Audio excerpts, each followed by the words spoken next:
মৃগী রোগ বা এপিলেপসি।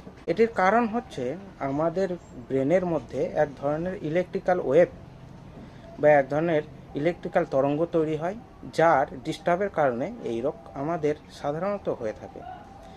এই রোগের বিভিন্ন কারণ রয়েছে। জেনেটিক কারণ, যদি আপনার বংশে কারো এই মৃগী রোগ থাকে সেক্ষেত্রে আপনার এই রোগ হওয়ার সম্ভাবনা অনেকটাই বেশি।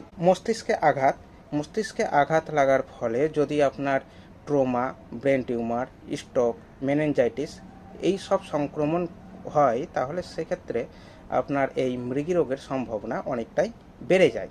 বিকাশজনিত ব্যাধি, যদি জন্মের সময় আপনার নিউরো ডেভেলপমেন্টাল ডিসঅর্ডার হয়ে থাকে সেক্ষেত্রে আপনার মৃগী রোগের ঝুঁকি রয়েছে।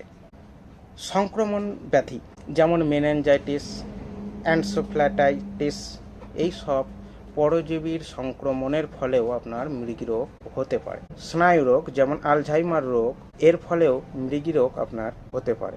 স্ট্রোক বা ভাস্কুলার সমস্যা, মস্তিষ্কে রক্ত কম ক্ষরণের ফলে যদি আপনার স্ট্রোক হয় সেক্ষেত্রেও আপনার এই রোগ হতে পারে। ব্রেন টিউমার, যদি আপনার ব্রেন টিউমার হয় সেক্ষেত্রেও আপনার এই রোগ হতে পারে।